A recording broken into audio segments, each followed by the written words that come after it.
다른 사람이 보지 못하는 위기를 보고 그것들을 다른 사람들에게 알리며 사는 그런 사람이 된다라고 말씀을 드렸습니다. 이걸 좀 더 다른 말로 성경적인 의미로 용어로 표현한다면 깨어있는 사람이 된다는 것입니다. 남들은 자고 있는데, 못 보고 있는데 성령의 사람, 하나님의 사람은 보고 있다는 것이죠. 파수꾼의 그런 모습으로.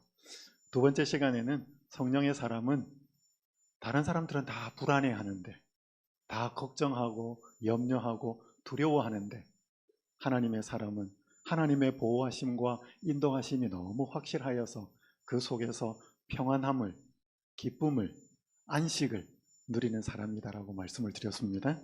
오늘 세 번째 시간으로 하나님의 사람, 성령의 사람이 되면 삶이 사랑하는 삶이 된다는 것입니다.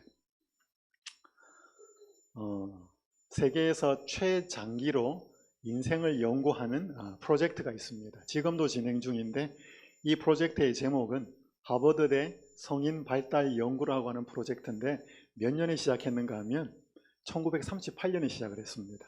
지금도 진행 중입니다. 1938년이면 미국에서 대공황이 있었습니다. 이때 하버드 대학교 학생 2학년을 대상으로 268명을 모집합니다. 이 학생 중에는 나중에 미국의 35대 대통령이 된 존 F 케네디도 포함이 되어 있었습니다. 이 학생들을 대상으로 인간이 어떻게 하면 행복할 수 있는지, 행복의 원인은 뭔지를 찾기 시작했습니다. 그래서 이 사람들만 하면 객관적이지 못하니까 이 사람들과 학생들과 대조군으로 1940년대에 보스턴 시내에서 살고 있는 저소득층, 그러니까 좀 가난한 집안의 남학생 456명을 반대 대조군으로 또 연구를 했습니다. 그래서 총 724명을 대상으로 이 남성들이 80대에 이르기까지 이들의 삶을 추적을 합니다. 많이 죽었습니다. 지금은. 이 연구팀은 2년마다 한 번씩 만나서 설문조사를 하고요, 5년마다 한 번씩 만나서 신체 검사를 아주 정밀하게 건강 상태가 어떻는지를 체크를 했습니다. 그리고 5년에서 10년마다 만나서 심리 상태나 마음의 상태가 어떻는지 깊은 심층 면접을 실시합니다. 심지어 뭐까지 하는가 하면 최근에 집안의 페인트 색깔을, 집안 내부의 페인트 색깔을 뭘로 바꿨는지 그런 것도 체크를 했습니다. 심리 상태에 영향을 미치니까. 그렇게 하면서 사람이 행복해진다는 것이 뭘까? 어떤 삶을 살면 행복해지는가? 이게 이제 시대마다 약간씩 바뀌었습니다. 이제 최근에 나온 자료가 뭐냐면 이 사진에 보이는 이분은 로버트 월딩어 교수라고 네 번째 디렉터입니다. 2002년부터 21년까지 연구를 진행하고 있습니다. 이 사람 아마 죽으면 다섯 번째 디렉터가 또 생겨날 겁니다. 이 연구가 언제까지 할지는 잘 모르겠지만 최근에 나온 인간이 행복하다라고 하는 그 결론이 아주 단순합니다. 그 결론이 이렇습니다. 행복을 위해 중요한 한 가지는 의지할 수 있는 따뜻한 인간관계가 있느냐 하는 것이라는 것입니다.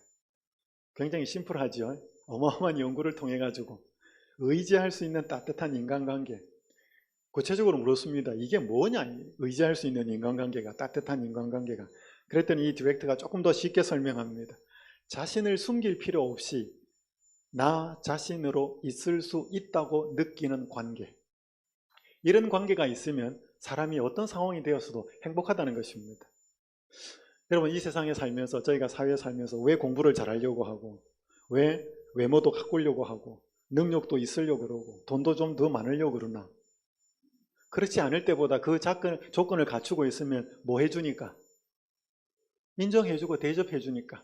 그러니까 우리는 자꾸 누구 앞에 가서 꾸밉니다. 자꾸 포장을 하고, 나 괜찮은 사람인데, 이렇게 능력 있는 사람인데, 그렇게 해야 무시 안 하니까. 그러니까 이 세상은 피곤한 세상입니다. 여러분, 근데 나 자신을 숨길 필요 없이 있는 그대로 반겨주는 사람이 있으면 그 앞에 가면 쉼이 있을까요? 편안할까요? 그래서 예수님이 수고하고 무거운 짐진 자들아 다 내게로 와라. 꾸미고 와라, 감추고 와라, 있는 그대로 와라. 있는 그대로 와라. 꾸미지 말고, 숨기지 말고. 우리 여기 계신 우리 여성분들 아기 낳고 나서 몸조리를 시댁에서 하셨나요? 친정엄마한테 가셔서 하셨나요? 시어머니도 잘해주시는데 왜 친정어머니한테 가셨죠? 편하잖아요. 늦잠 자도 괜찮죠? 밥 많이 먹어도 괜찮죠? 근데 시어머니 앞에는 굉장히 조금 조심스럽잖아요. 그러니까 나 있는 모습을 숨기지 않고 있는 그대로를 드러내어주고 그걸 받아주는 사람이 많으면 많을수록 행복하다는 것입니다. 여러분, 그게 이 연구의 프로젝트의 결론이에요. 그래서 누구나 다 내 있는 모습 그대로를 맞아주고 이해해주고 공감해주는 것을 원합니다. 그 사랑의 결핍으로 사람이 자꾸 불행을 느끼죠. 자, 오늘 열왕기하 6장 18절에서 23절의 말씀 제가 한 번 더 읽고 말씀을 전하겠습니다. 아람 사람이 엘리사에게 내려오매 엘리사가 여호와께 기도하여 이르되 원하건대 저 무리의 눈을 어둡게 하옵소서 하며 엘리사의 말대로 그들의 눈을 어둡게 하신지라. 엘리사가 그들에게 이르되 이는 그 길이 아니요 이는 그 성읍도 아니니 나를 따라오라. 내가 너희를 인도하여 너희가 찾는 사람에게로 나아가리라 하고 그들을 인도하여 사마리아에 이르니라. 사마리아에 들어갈 때 엘리사가 이르되 여호와여 이 무리의 눈을 열어서 보게 하옵소서 하니 여호와께서 그들의 눈을 여시매 그들이 보니 자기들이 사마리아 가운데 있더라. 이스라엘 왕이 그들을 보고 엘리사에게 이르되 내 아버지여 내 아버지여 내 아버지여 내가 치리이까 하니 대답하되 치지 마소서. 칼과 활로 사로잡은 자인들 어찌 치리이까. 떡과 물을 그들 앞에 두어 먹고 마시게 하고 그들의 주인에게로 돌려보내소서 하는지라. 왕이 위하여 음식을 많이 베풀고 그들이 먹고 마심에 놓아보내니 그들이 그들의 주인에게로 돌아가니라. 이로부터 아람 군사의 군대가 다시는 이스라엘 땅에 들어오지 못하니라. 참 감동적인 말씀입니다. 엘리사가 기도하였을 때 그의 사환이 불말과 불병거로 자기들을 보호하고 있다는 것을 보게 되었고 또 엘리사가 기도하니 이 자기를 잡으러 온 이 군인들, 이 특공대들의 눈이 가리워져서 보지를 못합니다. 그래서 데리고 갑니다. 어디로 가는가 하면 사마리아 왕궁으로 갑니다. 그러니까 그들의 목적지가 최종 엘리사가 아니었잖아요. 그 아람은 이스라엘을 침략해서 왕까지 가서 왕을 굴복을 시키든지 그 나라를 점령하는 것이 목적이었기 때문에 그걸 방해하는 게 엘리사였기 때문에 먼저 엘리사한테 온 것입니다. 그렇게 이제 끌려가서 엘리사가 또 기도하니까 눈이 뜨졌습니다. 정신을 차려보니까 어디 와 있어요? 사마리아 왕궁 한복판에 와 있었습니다. 왕도 있고 그러면 그 주변에 군인들도 있었을까요? 완전히 이제 도관에 든 지죠. 왕이 신이 났습니다. 내 아버지요 치리이까. 우리를 그렇게 이게 끊임없이 괴롭혔던 나라인데 당신까지 죽이러 왔으니 이거 어떡할까요? 여러분, 이 왕은 엘리사가 뭐라고 말이 나올 것 같았습니까? 치자고 없애자고. 왜냐면 자기도 죽이러 왔으니까. 그런데 엘리사의 입에서 나온 대답은 뜻밖의 말이었습니다. 떡과 물을 그들 앞에 두어 먹고 마시게 하고. 여러분, 여기에 떡과 물을 주었다는 것은 그들을 포로가 아니라 손님으로 대접했다는 뜻입니다. 그들을 자비롭고 친절하게 대했다는 뜻입니다. 여기에 왕이 위하여 23절에 보면 음식을 많이 베풀었다고 하는 이 음식이라는 단어가 히브리어로 케라라는 단어인데 이 단어는 그냥 음식이 아니고 잔치 음식을 이야기하는 것입니다. 그러니까 평소에 먹는 음식이 아니고 굉장히 잘 차려 놓아서 특별한 날 하는 음식을 말하는 음식이에요. 그러니까 이 사람들 그냥 대충 줘가 보는 게 아니고 그 나라에서 준비할 수 있는 엄청나게 좋고 맛있고 정성스러운 음식을 준비했다는 뜻입니다. 그렇게 대접을 하고 왕에게로 돌려보냅니다. 여러분, 이 군인들이 돌아가서 뭐라 그랬을까요? 자기들 앞에 이제 죽었다 하고 생각이 되는 상황 속에서 진수성찬이 쫙 차려져 나오고 먹으라고 그러고 얼마나 힘들었냐고 먹으라고 그러고 마시라고 그러고 그렇게 먹고 당신들의 나라로 잘 돌아가라고. 여러분, 그런 대접을 받고 돌아갈 때, 그런 대접을 받았을 때 이 사람들은 도대체 무슨 생각을 했을까요? 이 본문에 보면 이로부터 아람 군사의 부대가 다시는 이스라엘 땅에 들어오지 못하니라. 여러분, 전쟁을 그치게 하는 것은 더 강력한 무기가 아니고 전혀 이해할 수 없는 사랑이 실천될 때 진짜 평화가 오는 것입니다. 그로 인해 하나님이 영광을 받으셨습니다. 자, 하나님의 사람이 되고 성령의 사람이 되면 다른 사람은 이해도 하지도 못하고, 아니 이해는 한다 할지라도 도저히 삶으로 실천이 되지 않는 사랑의 열매가 맺혀지고 실천하는 사람들입니다. 그래서 성경 역사를 보면 이 사랑의 열매가 맺혔던 많은 사람들이 있었습니다. 여러분, 아브라함 이야기, 어제 롯 이야기 제가 잠깐 말씀드렸지만, 롯이 그렇게 자기의 이권과 이익을 챙겨서 떠나죠. 그럼 잘 살아야 될 텐데 잘 못 살고 또 전쟁에 휩쓸려서 잡히잖아요. 그 소식을 듣고 아브라함은 어떻게 해요? 목숨을 걸고 그 조카를 구해오지요. 멸망하는 소돔에서 또 그를 구하기 위해서 열렬히 기도합니다. 여러분, 이삭이 우물로 인해서 블레셋 사람과 여러 번 다툼이 있고, 우물 파면 와서 우리 거다 그러고, 또 우물 파면 또 우리 거다 그러고, 그때마다 그 우물을 주고 떠납니다. 그때 나중에 이 블레셋 사람과 왕이 여호와께서 당신과 함께함을 보았다. 참 이상한 사람이에요. 자기가 힘들게 해놓고 그거 손해보면서 다 주고 떠나니까 쟤는 보통 사람이 아니다. 하나님이 함께 하시는 사람이다. 본 것이지요. 여러분, 우리가 너무나 잘 아는 자신을 노예로 판 형들에게 복수 대신에 뭐예요? 용서를 베풀었던 이 요셉의 모습. 여러분, 사울이 다윗을 죽이기 위해서 그렇게 애를 쓰고 쫓아다니면서 다윗이 그러한 사울을 해할 기회가 적어도 분명하게 2번이나 있었음에도 불구하고 그를 살려주었던 다윗의 모습을 우리는 보지 않습니까? 빌립보 감옥에서 많이 맞고 상처가 나오고 그들이 매몰차게 대접을 받았지만 자신들을 때린 간수에게 사랑으로 복음을 전하고 그들을 용서했던 그 바울과 실라의 모습을 보지요. 성경 역사나 교회 역사에서 이런 모습이 굉장히 많이 나옵니다. 여러분, 우리도 이렇게 될 수 있을까요? 우리에겐 좀 거리가 멀까요? 성경에 있는 이야기니까 그렇게 그냥 감동받고 지나가야 될까요? 자, 우리 재림신자는 이 사랑의 열매가 좀 맺히고 있을까요? 어제 5분이 나와서 간증을 하는 시간은 정말 감동적이었습니다. 한 분 한 분에 다. 근데 마지막 분 간증하실 때 자기 딸이 교회 가서 참 사랑을 받았고 또 자기도 가가지고 예상하지 못한 사랑을 받았다고 그 말씀을 좀 들었습니다. 그죠? 우리 재림교회 그런 교회 있죠? 사랑이 많은 교회 있습니다. 사랑이 많은 사람들이 있습니다. 근데 대부분 다 그래요? 몇몇 교회만 그래요? 여러분이 생각하시기에 객관적으로 재림신자들은 사랑이 많은 것 같아요? 안 그런 것 같아요? 대답하기 쑥스러우니까 그냥 웃으시죠. 제가 연수원에 있으면서 일월교회에서 오신 한 분을 만났습니다. 이분은 일월교회 교인인데 정확하게 재림교회를 출석하는 분은 아니에요. 어떻게 하다가 재림연수원을 알게 됐습니다. 자기 친구가 재림신자인데 평소에는 연락 안 한대요. 근데 연락이 온대요. 어떤 때? 그럼 예상을 한답니다. 전도회 하는구나. 그러니까 평소에는 연락도 안 하고 안 하다가 전도회 앞두고 며칠 전엔 연락 온다는 것입니다. 항상 그랬대. 그래서 어떤 때는 가기도 하고 어떤 때는 안 가기도 하고 그랬대. 근데 이제 재림연수원에 오셨어요.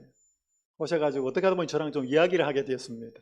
그래서 좀 산에도 같이 가고 이렇게 하는데 자기는 아직 이 교회 잘 안 나오는데 자기 아들은 한 교회를 출석을 한답니다.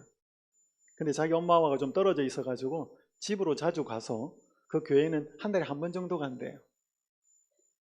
근데 분명히 이 교회를 출석하겠다고 그러고 뭐 특별한 이유를 설명하지 않고 한 달에 한 번밖에 못 가니까 3번이나 4번 못 가는 거잖아요. 근데 한 번도 연락이 없대. 한 번도 왜 오늘 당신이 우리 교회 오늘 못 왔습니까? 이렇게 전화하는 전화가 없대. 그러면서 이분이 저보고 뭐라고 그러시냐면 재림교회는 원래 이래요? 제가 여러분 그 말을 듣는데 뭐 말을 못 하겠어요. 그런 분도 있고 안 그런 분도 있다 그런 이야기를 못 하겠어요. 제가 학원에 목회를 하면서 외국인 선교사로 온 한 재림교포, 재미교포 재림신자에게 들은 말. 왜 한국 목사님들은 그렇게 화를 잘 내요? 저보고 하는 이야기입니다. 미국 목사님들은 안 그러냐니까 안 그렇대. 여러분, 어떤 재림 신자들은 참 사랑이 많고 따뜻합니다. 어떤 재림교회는 참 사랑이 많고 따뜻한 교회 있습니다. 근데 보편적으로 보면 좀 냉랭해요. 안식일학교 교장 올라와서 항상 하는 말이 뭐예요? 여러분 안녕하세요. 그렇게 이야기하면 몇 사람 반응 안 해요. 여러분 찬양할 때 보니까 우리 재림 신자들이 기쁨에 넘쳐서 찬양을 막 하는 것 같아요. 아니면 근엄하고 엄숙하고 그런 것 같아요.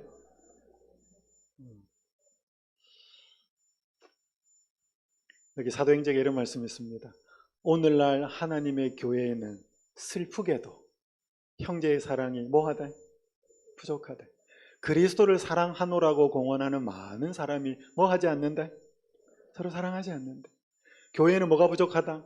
사랑이 부족하다. 실수하는 자를 위한 사랑은 이기심으로 가려있다. 하나님의 백성들 사이에 이 귀한 은혜가 뭐예요? 사랑이에요. 사랑이 어떻게 부족하다? 크게 부족하다. 크게 부족하다. 우리는 활기차게 많은 일을 할 수 있으나 사랑, 곧 그리스도의 마음에 있었던 그 같은 사랑이 없으면 우리는 결코 하늘 가족의 일원이 될 수 없다. 그러면 사람들이 이렇게 말합니다. 목사님 우리도 사랑한다니까요.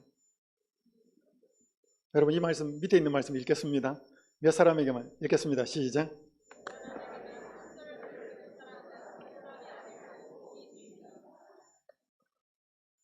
잘 보셔요. 여러분 우리가 다 사랑 안 하는 거 아니에요. 우리가 사랑하는 사람이 있다니까요. 우리가 특별히 친한 사람이 있다니까요. 그렇죠? 여러분 친한 사람 분명히 있습니다. 한 명도 없는 사람 거의 없어요. 있습니다. 근데 여기 보니까 몇 사람에게만 친절을 베푸는 건 뭐가 아니다? 사랑이 아니다. 그 나하고 뭐가 맞으니까. 나하고 코드가 맞거나 이야기가 되거나 나한테 친절하거나 나한테 유익을 주니까 도움이 되니까. 여러분 그렇게 하는 사랑은 사랑이 아니라는 것입니다. 그러니까 사랑은 나한테 친절을 베풀지 않는 사람에게 하는 게 사랑이에요. 그러니까 이게 내 정신으로 되겠냐고요. 안 됩니다. 이거는 사랑의 정신은 하나님의 정신이고 성령의 정신이에요. 그래서 여러분 우리가 하나님의 사람이냐 성령의 사람이냐를 나누는 중요한 기준에 사랑의 열매가 있느냐 없느냐는 굉장히 중요한 요소가 된다는 것이죠. AD 2세기하고 AD 3세기에 로마 전역에 굉장히 큰 전염병이 돌았습니다. AD 165년에는 안토니우스 역병이라고, 안토니우스는 통치자 이름을 딴 것이고요. AD 251년에 있었던 키프리안 역병은 한 주교의 이름을 따서 붙인 역병이었습니다. 전염병으로 많은 사람들이 죽고 가족도 죽고 친척도 죽고 많은 사람들이 떠나고 했습니다.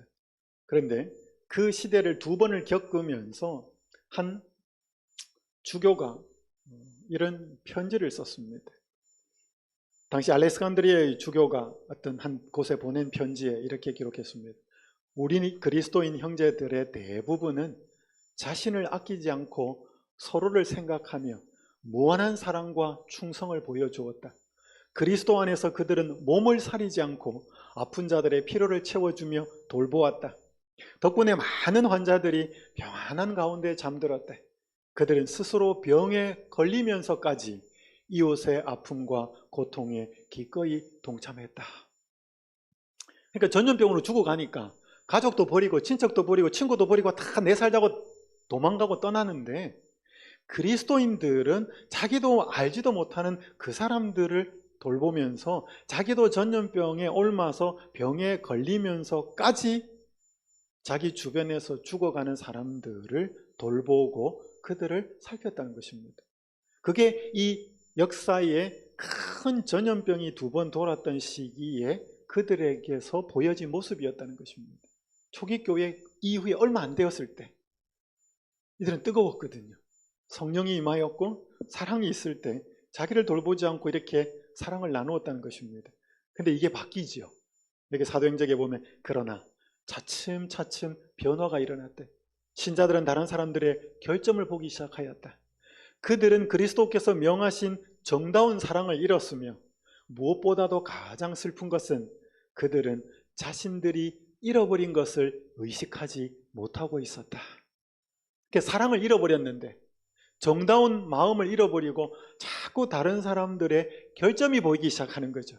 결점이 보이니까 비난하고 비판하고. 근데 문제는 자기들에게 그 사랑이 점점 잃어져 가는 것을 의식을 못하고 있었다는 것입니다.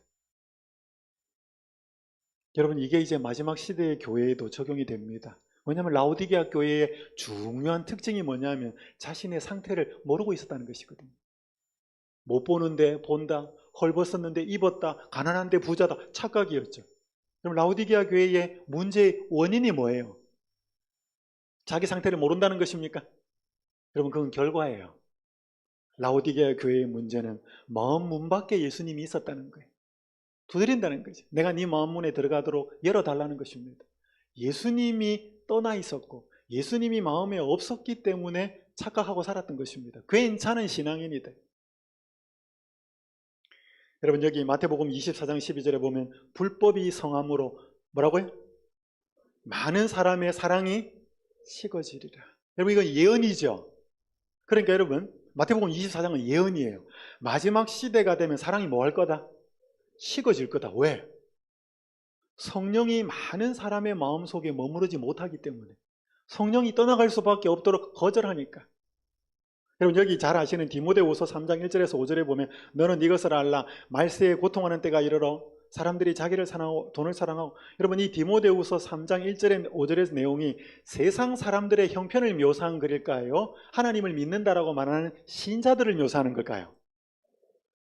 어떤 분들은 이걸 읽으면서 야, 세상 말세, 세상은 이렇게 된다, 세상의 형편은 이렇게 된다. 물론 틀린 말은 아닙니다. 근데 여기 보면 뒷부분에 보면 경건의 모양은 있으나 경건의 능력은 부인하니. 이 사람이 하나님 믿는 사람이 안 믿는 사람이에요? 하나님 안 믿는 사람은 경건의 모양도 없어요. 그러니까 하나님을 믿기 때문에 경건의 모양은 있는데 실질적으로 경건의 능력은 없다는 거죠. 그러니까 이 19가지 나오는 이 특징은 믿는 신자들의 모습을 이야기하는 것입니다. 제일 첫 번째가 뭐예요? 사람들이 누구를 사랑한대? 자기를 사랑한대. 자기를 사랑한대.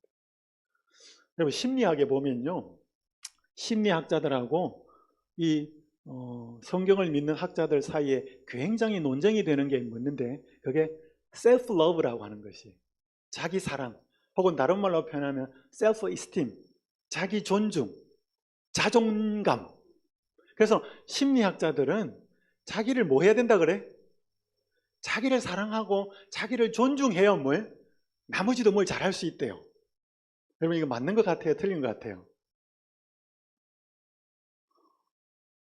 제가 미국에서 공부하면서 어떻게 논문을 쓰다가 보니까 이 부분에 대해서 좀 관련이 되어 있었습니다. 제가 다 드릴 시간은 없고요.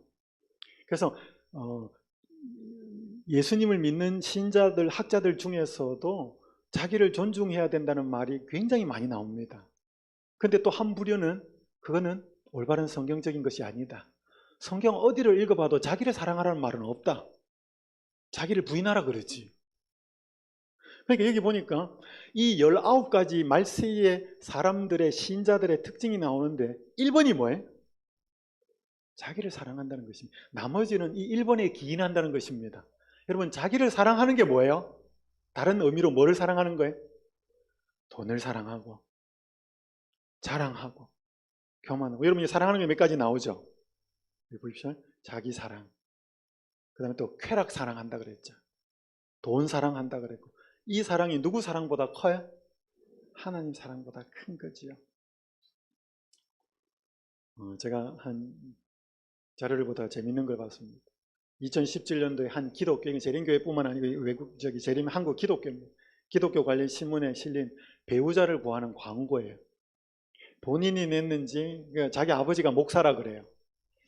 본인은 목사님 딸이라고 소개하니까 여자고 28세고 키가 171cm고 뭐 공부도 많이 하고 언어도 많이 해요.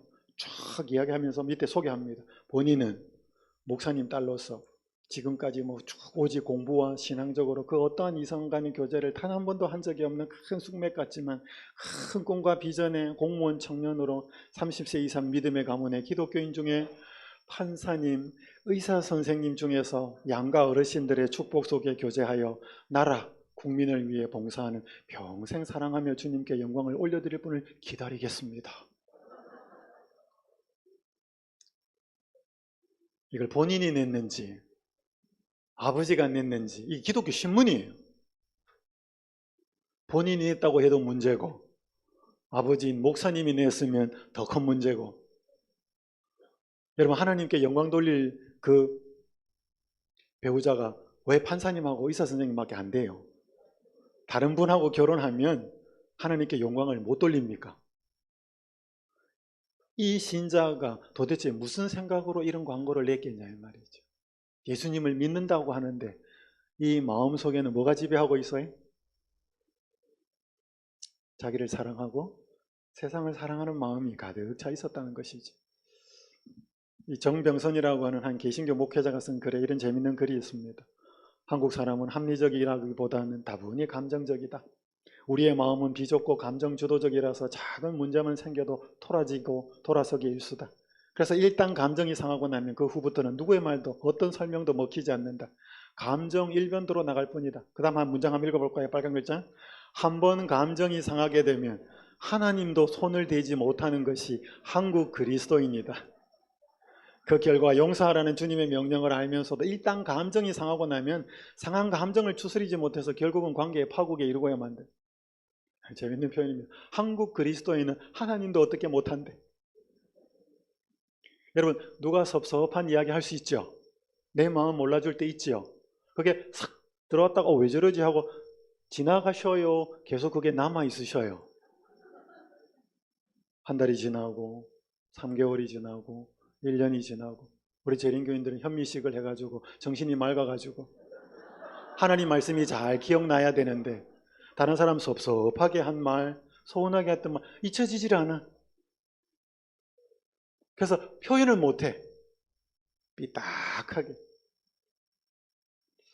제가 웃자고 드리는 말씀이지만 제가 여러 교회들을 다니고 연수원에 오신 여러분들의 상담을 하면 마음에 다 그것들이 상처가 돼가지고 목사님, 제가 이 교회를 있어야 될까요? 옮겨야 될까요? 옮기면 해결돼요? 아니, 자기도 그런 문제 있거든요. 여러분, 여기 실물교훈에 이런 말씀이 있습니다. 열매가 익으면 곧 낫을 대나니 이는 추수때가 이르렀음이니라. 그리스도께서는 당신의 교회 안에 당신을 나타내 보이기를 간절히 바라신다. 그리스도의 품성이 그분의 백성들 속에 완전히 재현될 때에 그분은 당신의 것을 찾으시려고 이 땅에 강림하실 것이다. 이 말씀을 누가 잘 인용하느냐 하면요, 완전주의자들이 잘 인용을 합니다. 그래서 그리스도의 품성이 그분의 백성들 속에 완전히 재현될 때 그분은 자기 것, 당신의 것을 찾으려고 재림하실 것이다. 그래서 우리가 품성이 뭐 해야 된다? 완전해야 된다. 근데 이 말씀을 문맥하고 상관없이 이해를 합니다. 여러분, 이 문맥이 어디에서 나오는 거? 이게 실물교훈 3장에 나오는 거거든요. 처음에는 싹이요, 다음에는 이삭이요 하는 그 내용인데, 보셔요. 이 문맥이 이렇습니다. 그리스도께서는 사람의 마음속에 당신 자신을 재현하고자 하신다. 왜? 재현될 때 데리고 오시니까. 곡식은 자기 자신을 위하여 싹을 내고 자라나고 열매를 맺는 것이 아니라 파종하는 자에게 종자를 주며 먹는 자에게 양식을 주기 위해서이다. 여러분, 그렇잖아요. 사과나무가 매달려가지고 사과나무 지 먹나요? 그런 나무 없어요. 그런 곡식 없어요. 다 맺혀가지고 남 주는 거지요. 그게 여러분 식물이에요. 이와 같이 누구든지 자기 자신만을 위해 살지 말아야 한다. 자신을 중심으로 하는 생애에는 자라나는 일도 없고 열매 맺는 일도 없다. 만일 그대가 그리스도를 개인의 구주로 받아들였다면 그대는 자신을 잊어버리고 다른 사람을 돕기 위해 노력해야 한다. 그리스도의 사랑을 말해주고 그분의 인자하심을 이야기해주라. 노래 한 번만 같이 읽읍시다. 시작.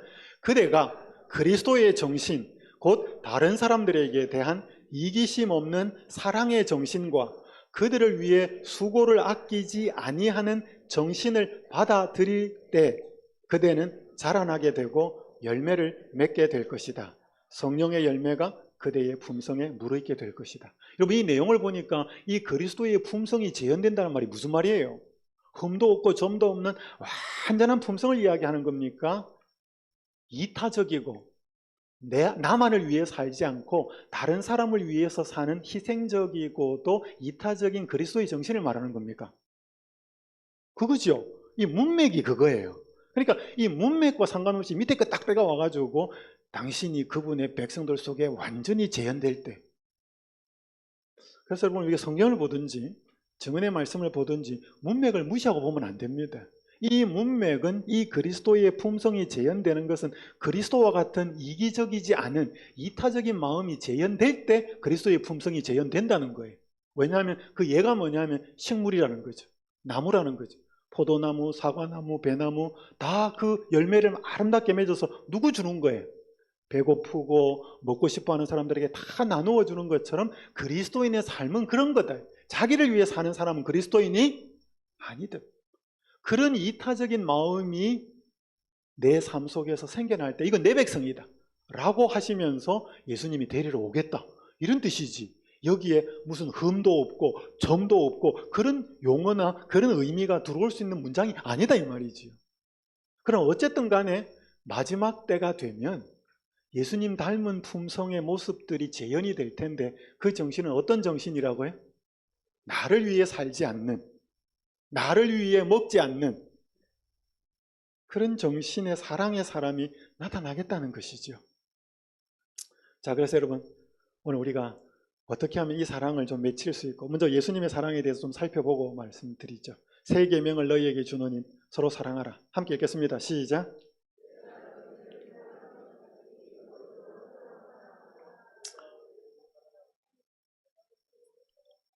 예, 감사합니다. 자, 여러분 우리가 사랑을 얼마만큼 하면 돼요? 사랑을 얼마만큼 하면 괜찮게 한 겁니까? 열심히 하면 돼요? 자꾸 주면 돼요? 자, 여기 기준이 뭐예요? 예수님이 우리를 사랑한 것 같이. 표준이 높아요, 낮아요? 높아요 이렇게 표현할 때 높아요 이렇게 하시지 높아요 그렇게 약간 이런 식으로 표현하면 약간 불만이 있다는 거예요. 약간 기분이 안 좋은 거예요. 왜? 이 표현 자체가 너무 부당한 거 요구하는 것 같은. 그러니까 여러분 사람이 미워하는 사람이 있어요 없어요? 이렇게 물으면 있어요. 그 고민하는 거거든. 이렇게 미워하면 안 되는데 있어요 이러면 굉장히 지금 그 사람 기분 나쁘다는 거죠. 표현을 잘 하셔요. 굉장히 표준 높습니다. 그냥 웃자고 한 이야기입니다. 자, 예수님의 사랑을 좀 구체적으로 확인하십시다. 우리가 사랑하면 그가 먼저. 자, 예수님의 사랑은 뭐 하는 사랑이에요? 먼저 사랑하는 거예요. 자, 여러분 누구하고 사이가 안 좋아요? 좀 다투었어. 화해를 해야 되겠는데 참 말하기 쉽지 않아요, 그죠? 주저주저 되기도 하고. 주로 그 사람이 오셔요? 여러분이 가셔요? 누가 먼저 화해를 신청하셔요?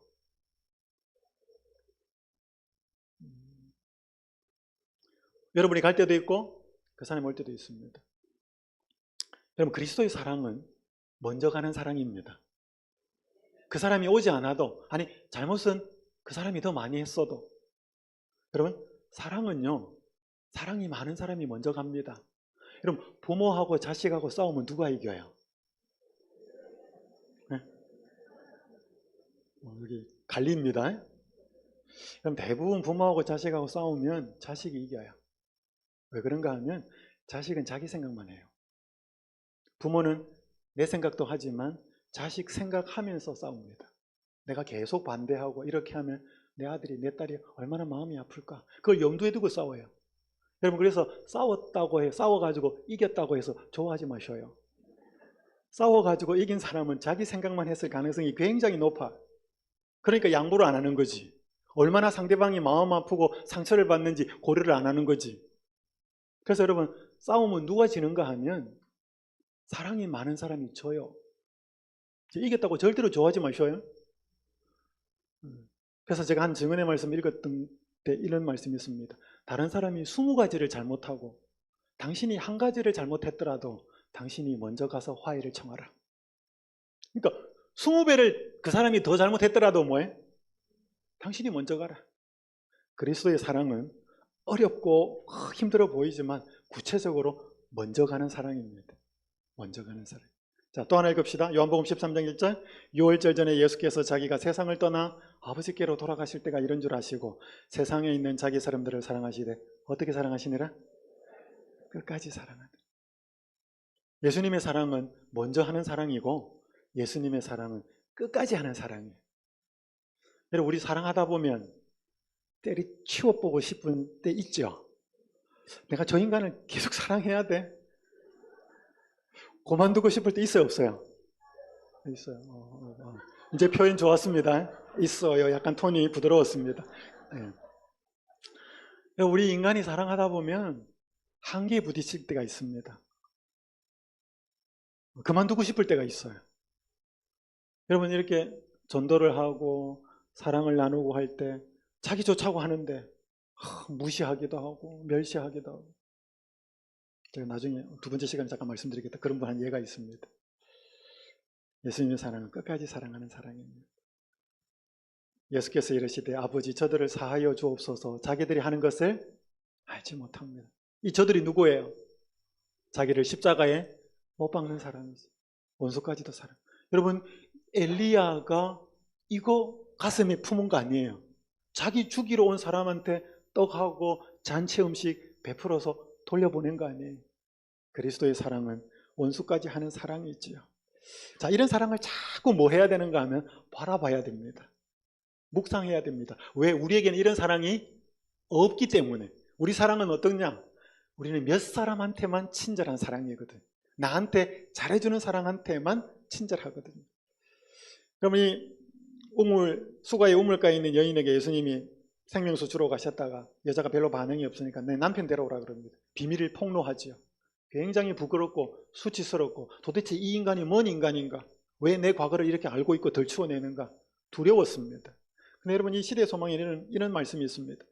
듣고 있던 여자는 뭐 했다? 떨었대. 신비한 손이 그 여자가 살아온 역사의 페이지들을 넘기면서 그 여자가 영원히 숨겨두기를 바랐던 사실을 눈앞에 전개시키고 있었다. 왜? 이 예수님은 하나님이셨기 때문에. 예수께서는 당신이 그 여자의 생애의 비밀을 통찰하셨다는 것을 그녀에게 확신시키셨다. 같이 읽읍시다. 시작. 그럼에도 불구하고 그 여자는 예수가 자기를 불쌍히 여기고 사랑해주는 친구라고 느꼈대. 굉장히 중요합니다. 여러분, 주변에 바른 말 하는데 틀린 말 안 하는데 미운 사람 있죠? 얄미운 사람. 나는 틀린 말 안 해.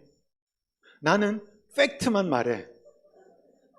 그리고 그 사람 말 틀리지 않아요. 근데 그 말 듣고 있으면 어떡해? 기분이 나빠. 반박은 못해. 맞으니까. 근데 기분은 나빠요. 왜 그럴까요? 사랑이 없어서 그래요. 여러분, 사실을 말하는 게 전부가 아니에요. 우리 거짓말하면 안 됩니다. 진실을 말해야 돼요. 사실을 말해야 되는데 사실을 전하고 다른 사람이 잘못했으면 사실을 말하는 거 필요한데 사실을 말하는 것보다 더 중요한 것은 그 사실을 말하는 마음에 사랑이 있어야 돼요. 그러지 않으면 사람이 안 봅니다. 그래, 네 잘났다. 여러분, 이 예수님이 이 여자의 은밀한 죄를 끄집어내거든요. 굉장히 은밀한, 네 남편 데리고 와라. 자기의 죄를 지적하는 그 말에도 불구하고 이 예수가 자기를 불쌍히 여기고 사랑해주는 친구라고 느꼈대요. 그러니까 여기를 떠나지 못하고 있는 거예요. 자꾸 그 말을 듣게 되는 거예요. 사랑이 느껴지니까. 그래서 여러분, 예수님이 책망하는 음성에는 뭐가 섞여 있었다 그래요? 눈물이 섞여 있었다. 예수님이 책망하는 그 음성에는 눈물이 섞여 있었다.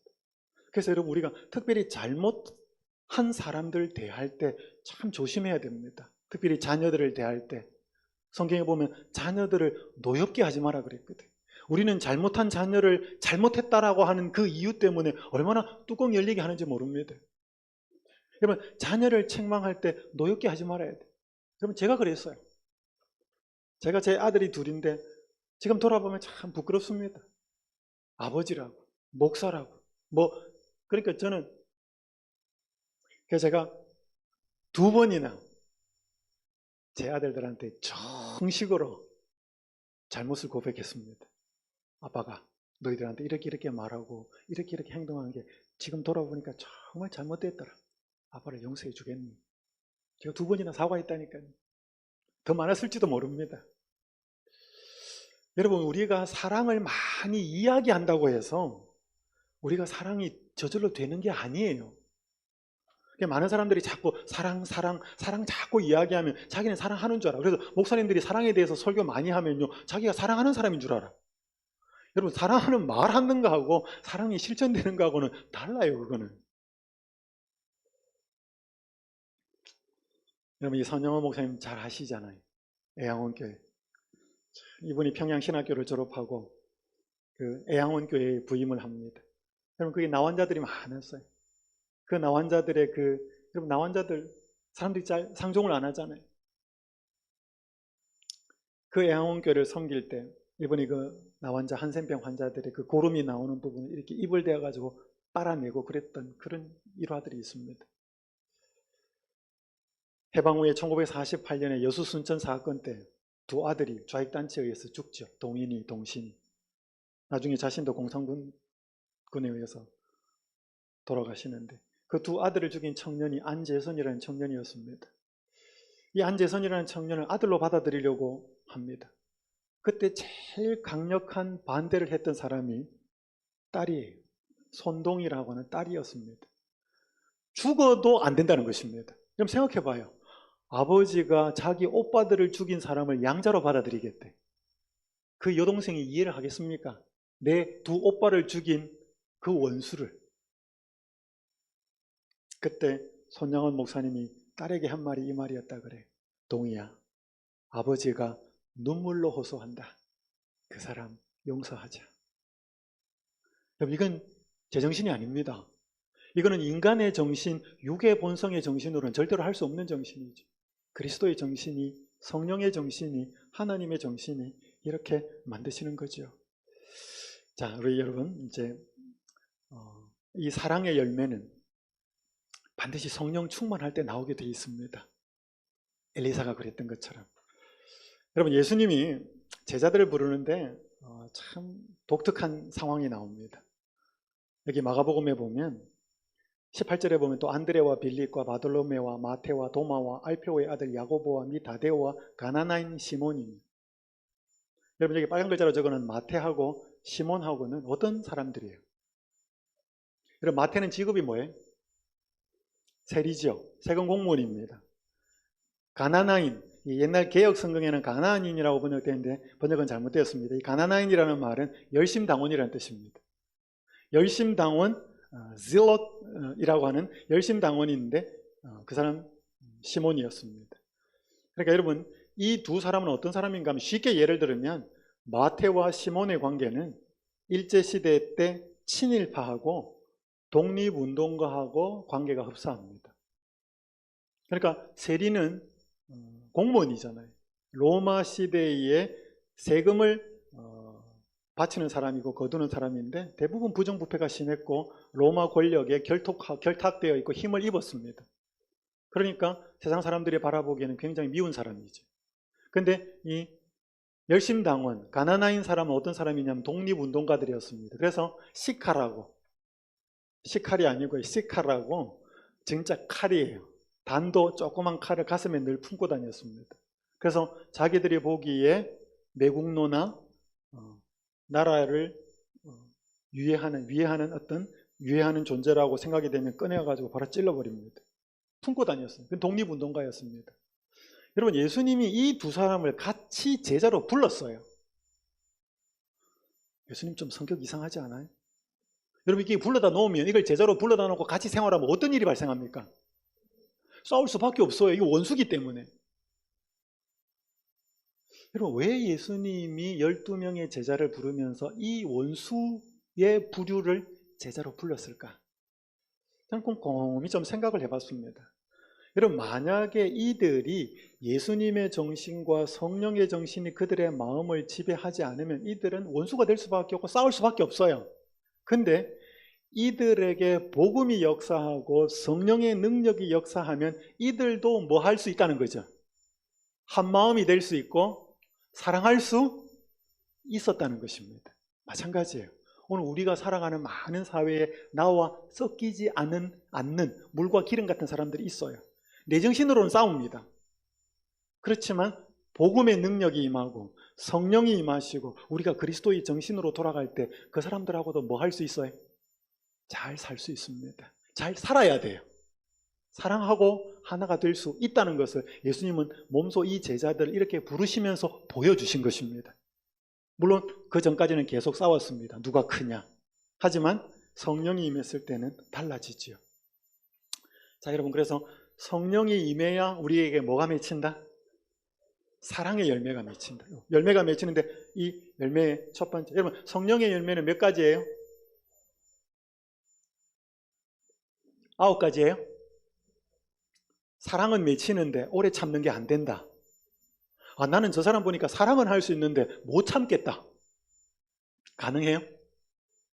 여러분, 성령의 열매는 9가지가 아닙니다. 성령의 열매는 몇 가지예요? 한 가지. 국면이 달라요. 이게 헬라어 원어에도 한 가지고 영어 성경에도 보면 성령의 열매, fruit이지 열매들이 아니에요. 어쨌든 간에 성령이 임하시면 가장 특징적으로 나타나는 것은 이타적인 사랑입니다. 여러분, 지금 성령 강림 후에 제자들은 뭐로 충만하였다 그래? 사랑으로 충만하였다. 성령의 역사를 통해서만 뭐가 나타나는 거예요? 부요하게 하는 사랑이 나타난다는 것입니다. 고부간의 갈등을 심하게 겪고 있던 한 며느리 집사님이 있었습니다. 재림신자였습니다. 한 번은 이분이 고민을 하다가 신앙의 깊은 한 분하고 상담을 했습니다. 힘들어 이렇게 하는데 어떻게 하면 좋겠습니까? 그분이 참 영적으로 잘 인도를 해주셨습니다. 3가지를 좀 말씀을 했습니다. 시어머니가 며느리한테 자꾸 힘들게 하는 걸 보니까 시어머니가 상처가 많은 것 같습니다. 여러분, 심리학적으로 누구에게 상처를 주는 사람은 대부분 상처가 많은 사람이에요. 상처를 받아서 상처가 치유가 안 되기 때문에 자기가 살기 위해서, 자기도 살기 위해서 자기 보호 측면으로 그렇게 하는 거예요. 그 시어머니가 상처가 많아서 그러니까 또 며느리하고 그렇게 좀 경쟁 상태에 있는 것 같으니까 한 번쯤은 자꾸 시어머니 입장에서 시어머니가 하는 말하고 행동을 한번 생각해 달라. 이게 첫 번째 이제 부탁하는 것이었습니다. 물론 쉽지 않죠. 자, 2번째, 시어머니는 도움이 필요한 분인데 우리 집사님이 그 어머니의 치유를 돕는 일을 하기 위해서 하나님이 집사님을 부르신 것 같습니다.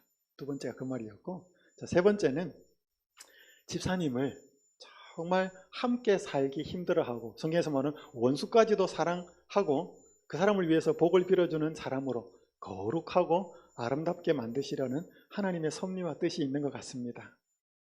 그래서 하나님이 2 사람을 복 주시려고 2 사람을 붙여놓은 것 같습니다. 다 이해가 안 되지만 그 말을 좀 믿기로 했습니다. 그러면서 꼭 부탁을 하기를 시어머니를 사랑하게 해달라고, 시어머니를 사랑하게 해달라고 기도해달라고 꼭 부탁을 했습니다. 그러면서 이 며느리가 계속 예수님을 생각하고 묵상을 하면서 시어머니를 사랑하게 해달라고 기도를 드립니다. 어떤 일이 일어났는지 자기가 일어난 일을 그 상담했던 분에게 편지로, 이메일로 보냈습니다. 커다란 스트레스가 해소가 되었고 그전에도 시어머니를 많이 도왔지만 의무적이었는데 지금은 사랑과 즐거움으로 합니다. 시어머니와는 완전히 담이 무너졌고 시어머니도 저를 괴롭게 하는 말을 전혀 안 하고 최고 좋은 사이가 되었습니다. 그 다음 말이 뭐예요? 성령의 도우심으로, 말 그대로 성령의 도우심으로 시어머니에게 친절과 온유와 사랑과 격려의 말을 하게 됩니다. 전에도 하느라고 했지만 의무적이었습니다. 시어머니도 저의 진심을 깨달은 것 같습니다. 저에게 그렇게 사랑스럽게 대합니다. 여러분, 기억하실 것은요, 우리 마음 속에서의 본능적인 사랑은 우리를 힘들게 하는 사람을 사랑할 수가 없습니다. 그거 아시잖아요. 경험 많이 해보셨잖아요. 저도 마찬가지예요. 그래서 우리에게 계속 이런 마음이 유지가 되고 필요합니다. 여러분, 제가 이 부분을 가지고 좀 이제 마무리를 하겠습니다. 오늘 우리가 좀 다시 태어날 필요가 있습니다. 이건 성령으로 태어나는 거거든요. 자, 여러분, 제가 다시 태어난다는 것의 의미와 방법을 좀 말씀드리면서 마무리를 하겠습니다. 자, 예수님이 니고데모를 만났을 때 뭐 해야 된다 그랬죠? 거듭나야 되겠다. 다시 태어나야 되겠다. 그럼 이 거듭난다는 말이 무슨 뜻이에요?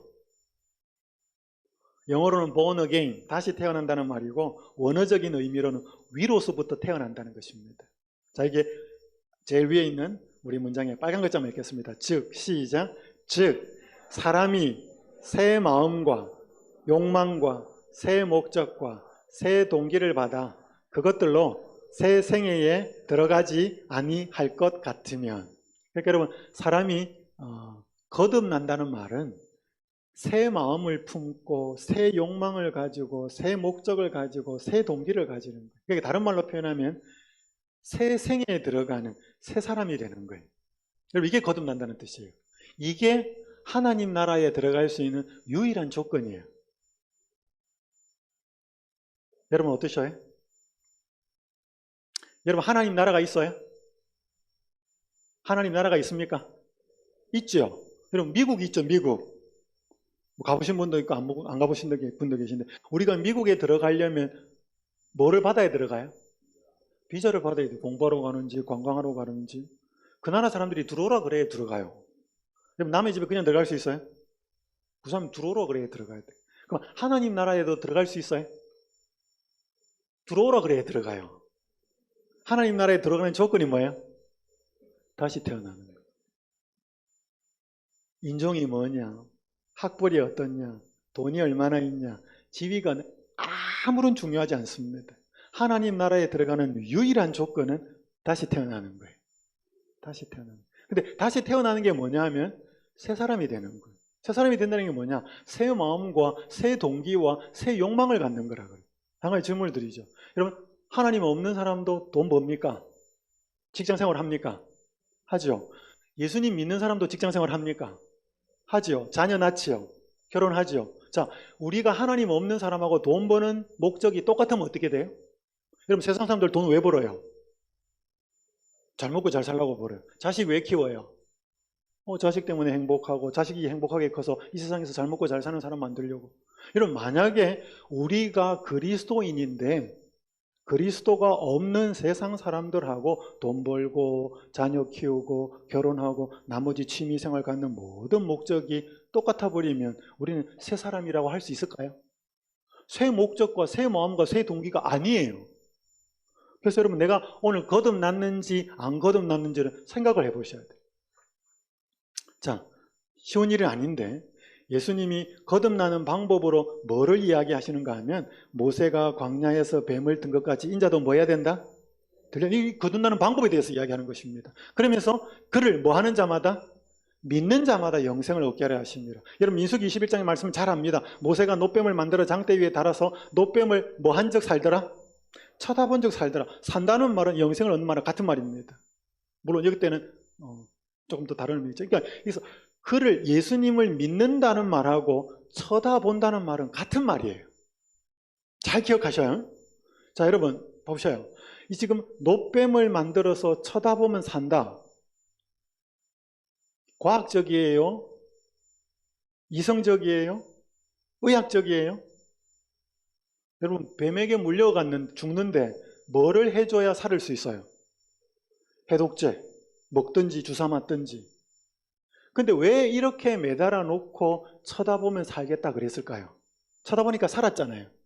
여러분, 그러면 놋뱀을 쳐다보아서 살은 것은 누가 살린 거예요? 하나님이 살린 거잖아요. 하나님이 이 상황을 통해서 쳐다볼 때 새로운 삶의 영역이 일어나는 것을 샘플로 보여준 거죠. 그리고 이것이 원형적으로 이루어질 십자가의 사건을 염두에 두고 이 사건을 말씀하신 것이었습니다. 그래서 여러분, 어제 잠깐 말씀드렸다시피 예수님을 쳐다보면 어떤 일이 생기는가 이 말이죠. 자, 여러분, 어제 제가 말씀드렸다시피 이 세상에서 가장 슬픈 소식은 누가 죽어가는 거예요. 누가 죽었다는 거예요. 여러분, 그것보다 슬픈 이야기는 없어요, 이 세상에. 근데 그 죽어가는 사람을 보니 저 사람이 왜 죽어가냐 이 말이죠. 자기 죄 때문이에요? 아니에요. 그래서 여러분, 자꾸 쳐다보면 무슨 일이 생기는가? 어제 잠깐 말씀드린 것처럼 여러분, 너무 멋지고 아름답고 훌륭한 사람을 자꾸 쳐다보면 어때요? 멋있잖아요. 좋고 아름답고 자꾸 쳐다보고 그 사람의 말과 행동과 사랑의 모습을 자꾸 쳐다보면 감동이 생겨요. 나도 저렇게 되고 싶다. 여러분, 그렇게 할 때 내 마음속에 무슨 마음이 생기는가 하면 새로운 마음이 생겨요. 여러분, 자 봐요. 다시 태어나는 거는 이 육신으로 아이가 태어나는 거하고 비슷한 상황이에요. 자, 봐봐요. 혼자서 남자든 여자는 아이를 탄생시킬 수 있어요, 없어요? 동정녀 마리아 외에는 없었습니다. 여러분, 사람을 탄생시키는 건 반드시 남녀가 뭐 해야 돼? 만나야 돼. 아주 친밀한 연합이 있어야 되죠. 그러니까 스스로 생명이 잉태될 수 없는 것처럼 나 혼자서도 새로운 생명, 새 마음을 탄생시킬 수 있다, 없다? 없다. 그것은 우리를 너무나 사랑하시는 그분과 사랑으로 하나 되는 친밀한 상황이 생겨야 새 마음이 생겨나요. 그렇게 하기 위해서는 자꾸 그 대상을 뭐 하라는 거예요? 쳐다보라는 거예요. 자꾸 쳐다보라는 거예요. 자꾸 쳐다보라는 거예요. 여러분, 그게 거듭나는 비결이에요. 근데 우리는 자꾸 뭐 안 해? 자꾸 딴 거 쳐다봐요. 세상에 있는 재미, 다른 거.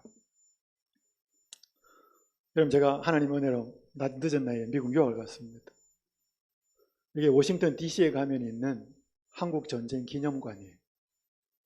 여러분, 저는 다른 어떤 장소보다 이 장소에 가 있으면 굉장히 감동이 밀려왔습니다. 왜냐하면 제가 태어나기도 전에 한국에 전쟁이 있었고 많은 젊은이들이 와서 이 땅에서 우리 나라를 위해서 피를 흘리고 죽어갔기 때문에. 여러분, 이 장면 뒤에 가면 벽이 하나가 있고 여기 한 10m 정도가 안 되고 한 1m 한 50cm 정도 되는 벽이 있는데 이런 문장이 적혀 있습니다. Freedom is not free. 번역을 하면 자유는 뭐가 아니다? 공짜가 아니다. 오늘 내가 누리고 있는 이 자유를 위해서 누군가가 피를 흘렸다는 거죠. 이 가기 전에 바닥에 무슨 문장이 하나 타일이 붙어 있는데 이 타일에 이런 말이 적혀 있습니다. 우리 국민은 한 번도 만난 적이 없는 국민들과 전혀 알지도 못했던 나라를 지키라는 부름에 응한 조국의 아들과 딸들에게 경의를 표합니다. 이게 바닥에 붙어 있어요.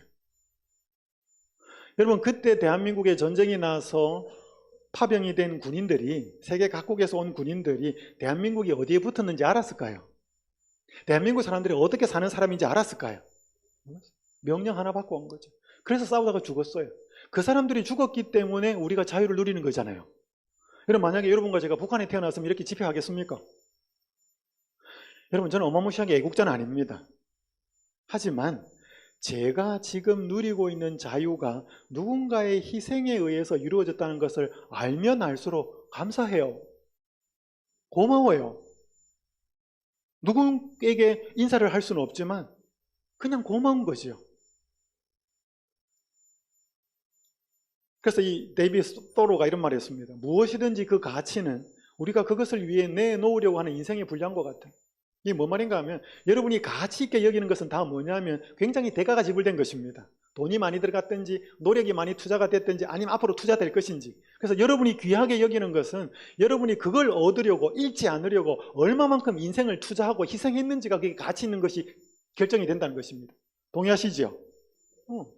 그것처럼 그러면 구원의 가치를 온전히 깨닫기 위해서는 그 구원을 이루기 위해서 무슨 대가가 지불이 되었는지를 이해하는 게 중요하다는 것이죠. 맞습니까?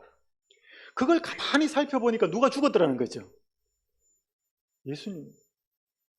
우리가 하나님의 손에서 받는 매일의 축복들과 무엇보다도 우리에게 행복과 천국을 주시기 위해서 예수께서 죽으신 사실이 끊임없이 우리의 감사의 제목이 되어야 한다. 여러분, 이 세상에 사는 사람 치고 행복한 사람 치고 감사하지 않는 사람이 없는데 불행한 사람 치고 불평불만이 없는 사람이 없어요.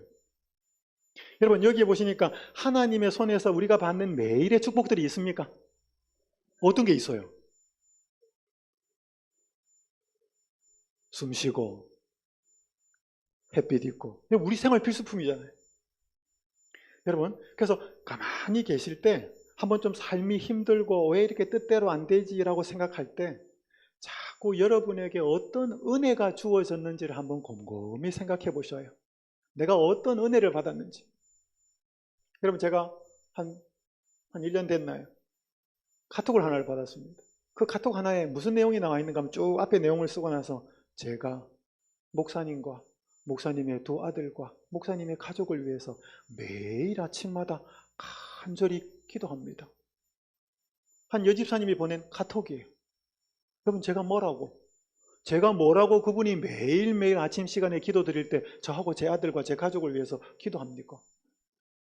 제가 그 카톡 문자를 받고 나니까 몸둘 바를 모르겠더라고요. 집사님 자녀들도 저한테 좀 알려주십시오. 제가 매일 기도한다는 말은 못하겠지만 힘을 다해서 제가 집사님 가족을 위해서 기도하겠습니다. 여러분, 그러한 은혜를 우리가 받고 살아요. 여러분, 누군가가 여러분들을 위해서 기도하고 있을까요? 아무도 안 해도 예수님은 지금도 여러분의 이름을 붙들고 기도하고 계셔요. 여러분, 그 은혜를 우리가 알고 있고 받고 있고 그분을 자꾸 쳐다보라는 거예요. 자꾸 쳐다보면 아무 생각 없이 살 수가 없다는 거예요. 여러분, 죽어가는 사람을 쳐다보고 있는데 희죽희죽 웃으면서 아무 생각 없이 산다는 건 말이 안 돼요. 그 대상이 나를 위해 죽어갔고 나를 위해서 죽었다는 사실을 아는데도 아무 생각이 없다. 그거 있을 수가 없어요. 그분을 제대로만 알고 제대로만 쳐다보면 뭔가 내 속에서 뭔가 생겨난다는 것입니다.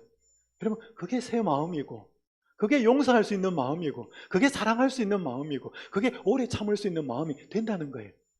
여러분, 그렇게 되는 것이 성령이고 그렇게 가능한 것이 성령 충만이고 그걸 지속적으로 유지시키는 게 뭐예요? 성령 충만한 삶이에요. 한번 이야기 좀 드리겠습니다. 저와 아버지의 관계는 늘 복잡하게 얽혀 있었습니다. 제가 유년기와 청년기를 지나면서 끊임없이 기도했던 것은 저와 아버지의 관계가 호전되는 것이었습니다. 하지만 우리 관계는 점점 악화되었습니다. 이 사람 신자였습니다. 6, 7년이 흘렀습니다. 그러던 어느 날 하나님은 제 마음속에 있는 공허함을 채워주셨습니다. 성령을 주제로 공부를 위해 기도하던 중 아내와 저는 믿음의 산 경험을 많이 누리게 되었습니다. 우리가 가족을 위해 기도할 때 저는 특별히 아버지를 위한 기도를 잊지 않았습니다. 우리가 가족을 위해 기도할 때 저는 특별히 아버지를 위한 기도를 잊지 않았습니다. 이 기간 동안 저는 아버지를 사랑할 수 있는 특별한 힘을 얻었습니다. 저는 어릴 때부터 아버지가 제게 잘못하여 마음에 쌓였던 모든 것을 뒤로 하고 그를 용서할 수 있었습니다. 이제 저와 아버지는 좋은 친구가 되었습니다. 아버지는 더 영적인 신자가 되었고 자신의 신앙 경험을 친구들과 나누기 시작했습니다. 그로부터 2년이 지난 지금 저희는 아직도 좋은 관계를 유지하고 있습니다. 이것은 다 하나님의 은혜입니다. 저는 어찌할 바를 모르고 있었습니다. 참 외로웠습니다. 그러나 제가 성령을 받기 위해 매일 기도하기 시작한 후로 저는 전혀 새로운 차원에서 하나님과 함께 누리는 놀라운 삶을 경험하고 있습니다. 그래서 여러분, 우리가 뭘 이제 기도하기 시작하셔야 하는가 하면 성령을 기도하기 시작하셔야 합니다. 이제 어제 제가 말씀드리다가 좀 작게 말씀드렸는데, 자, 성령 충만하게 되는 조건 중에 하나가 뭐라고요? 회개예요. 여러분, 성령은 거룩한 영이잖아요. 거룩한 영은 어디에 거하는 거예요? 여러분, 음식을 재질이 금이고 은이고 너무 값지어도 그 음식에 더러운 것이 그 접시에 그릇에 더러운 것이 묻어 있으면 그게 음식을 또 담을까요? 안 담을까요? 그래서 음식을 먹을 때는 깨끗한 그릇을 찾잖아요. 마찬가지죠. 예수님이 성령을 부으시기 위해서는 깨끗한 그릇을 찾습니다. 그래서 내 마음의 상태에 깨끗하지 않은 것을 돌아보셔야 되지. 여기 고든 맥도날드 목사가 뭐라고 했는가 하면 회개를 이렇게 말했습니다. 회개는 그저 1회에 지나지 않는 행위가 아니다 그랬습니다. 우리는 회개는 잘못하고 하나님 잘못했습니다. 용서해 주십시오. 그걸 회개라고 해요. 물론 그것도 회개지만 회개는 그저 1회에 지나는 행위가 아니고 영적인 생활 방식이라는 사실을 이해하기란 조금 어려울지 모른다. 빨간 글자 읽읍시다. 시작. 회개 안에서 산다는 것은 인간이 마음이 늘 잘못된 방향으로 갈 준비가 되어 있다는 것, 계속 제자리를 찾아 움직여야 한다는 것을 인식하는 삶이다. 그러니까 회개가 뭐냐면 자꾸 그분에게 우리가 마음을 자꾸 맞추는 거라는 것입니다. 마치 해바라기가 뭐 따라가듯이. 여러분, 해바라기가 해를 따라가지요. 비가 오려고 하고 구름이 쭉 끼어 있으면 어떨 것 같아요? 해가 안 보일 때 숙이기도 하지요. 근데요, 구름이 끼어 있어도 해바라기는 해 따라갑니다. 왜냐하면 구름이 그 해를 전부 다 차단을 못 시키거든요. 햇빛이 비쳐요. 그럴 때에도 해바라기는 따라갑니다. 물론 고개를 숙이고 있을 때도 있는데 햇빛이 비치면 따라갑니다. 그러니까 오늘 우리가 하나님에게 자꾸 내 마음을 맞추려고 조정하는 그 단계, 그 관계가 회개하는 삶이라는 것이지. 성령 충만의 조건 중에 또 하나가 하나 되는 것이죠. 연합입니다. 여러분 너무나 잘 아시는 것처럼 불화와 사도들이 불화와 최상권을 잡으려는 모든 욕망을 버렸을 때, 그들이 더 이상 최고의 자리를 위하여 다투지 않게 되었을 때 그들은 성령을 받을 준비가 되었습니다. 그럼 제가 페이스북을 보다가 한 분이 이렇게 글을 올렸습니다. 알려진 죄를 고의로 범하는 것은 성령의 증거하시는 음성을 눌러버리고 영혼을 하나님과 분리시킨다. 이 청년에게 보내는 기별이던데요.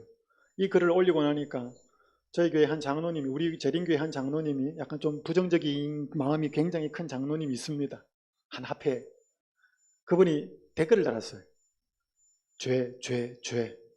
여러분들은 얼마나 고범죄를 짓고 사는지를 몰라도 이런 겁주는 글은 아무런 도움도 안 됩니다. 페이스북에다 이렇게 올렸어요. 그럼 여러분 보통 이런 댓글 달면 어떡합니까?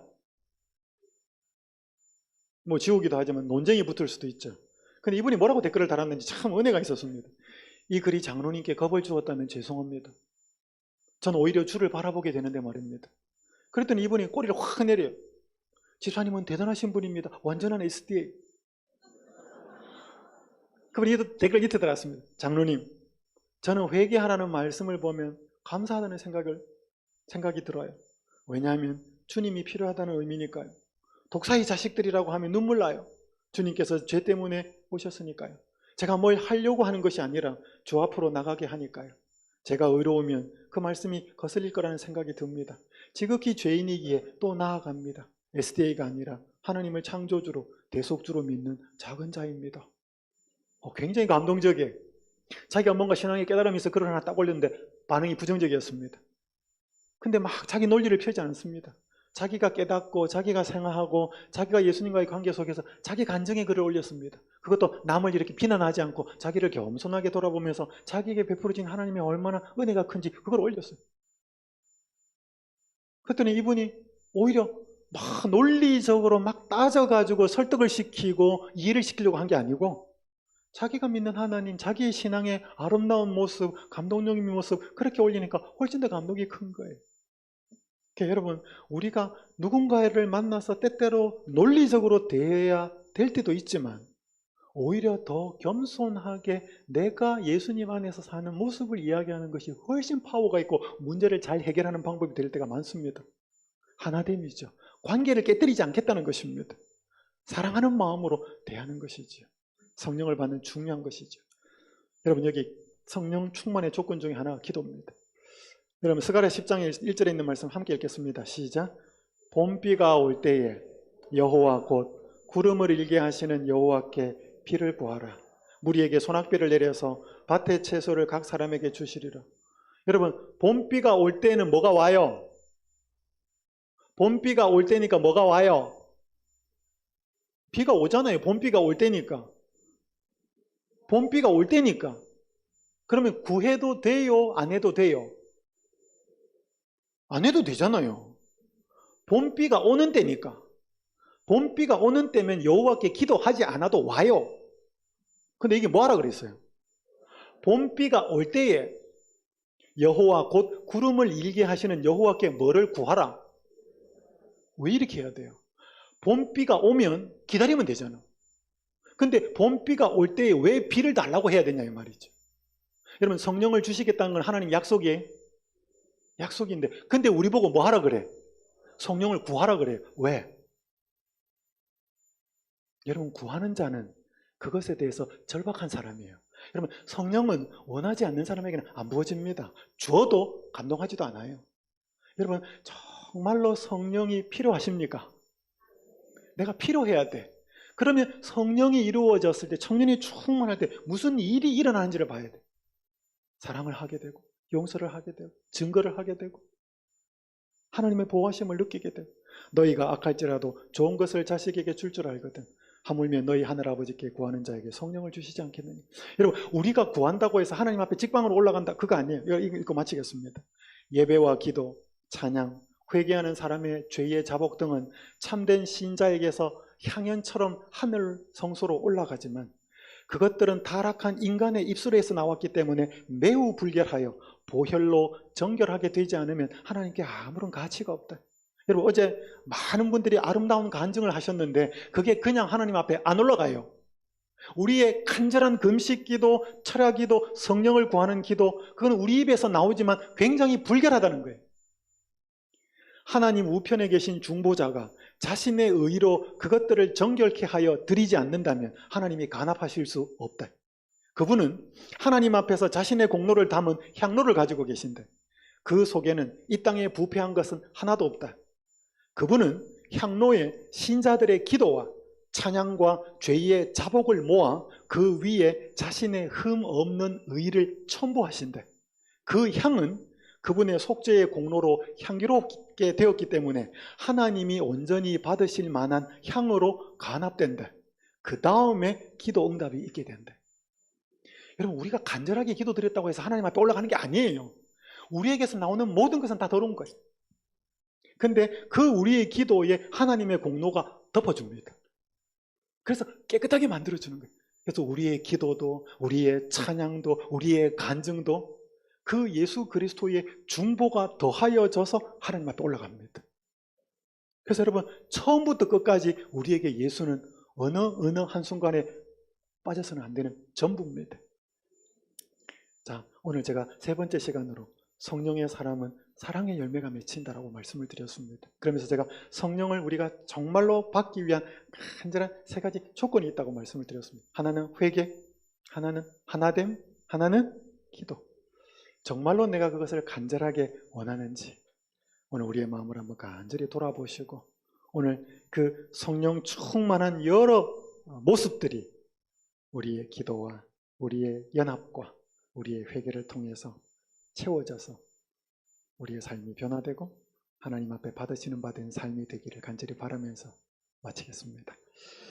기도하겠습니다. 하늘에 계신 아버지 하나님, 참 사랑이 되지 않습니다. 사랑이 우리 속에 없다는 것을 인정하게 도와주시옵소서. 우리는 몇 사람에게만 친절하는 이기적인 사랑을 하는 존재인 것을 고백합니다. 하나님 아버지, 예수님처럼 먼저 사랑하게 할 줄 알게 하시고 끝까지 사랑할 줄 알게 하여 주시고 원수까지도 사랑할 줄 아는 예수님 같은 사랑을 하도록 성령 충만을 허락하여 주시옵소서. 그래서 저희의 모습에서, 저희 교회의 모습에서 예수님 나타나도록 도와주시옵소서. 예수님의 이름으로 기도드립니다.